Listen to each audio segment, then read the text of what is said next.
সুপ্রিয় দেশবাসী, আসসালামু আলাইকুম রহমতুল্লাহ।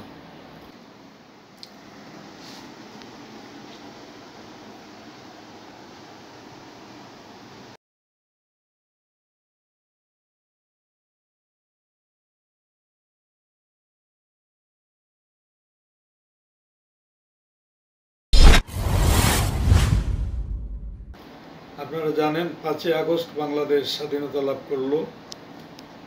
মহা আনন্দে উদ্ভাসিত হয়ে আনন্দমুখর পরিবেশে এই বাংলাদেশ ভাসছে আনন্দের সাগরে। ঠিক এই আনন্দঘন পরিবেশে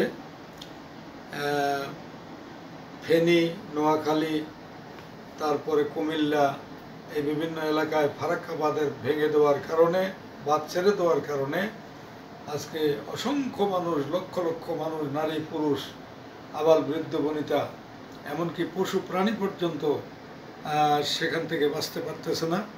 তাদের সাহায্যার্থে আমাদের সকলেরই এগিয়ে আসা একান্ত কর্তব্য বলে আমি মনে করি, এবং এটা ইমানেরই দায়িত্ব যে আমাদের সবারই ঐক্যবদ্ধ হয়ে এই বানভাসী লোকদের, এটা বানভাসী যদিও বলা যাবে না, কিন্তু তারপরও সৃষ্ট এই পরিস্থিতি মোকাবিলা করার জন্য আমাদেরকে এগিয়ে আসা উচিত। আপনারা যে যেখানে, যে অ্যাঙ্গেলে, যে পজিশনে, যে ডিপার্টমেন্টে আছেন, সেখান থেকেই সাহায্য হাত সম্প্রসারিত করুন নিশ্চয়ই, এবং বেশক আল্লাহ রাব্বুল আলামিন আপনাদের উপরে রহমত নাজিল করবেন। মনে রাখতে হবে, মানুষ মানুষের জন্য, পরের কারণে স্বার্থ দিয়ে বলি এ জীবন মরে সকলই দাও, পরের কারণে মরণেও শোক, আপনার কথা বলিয়া যাও।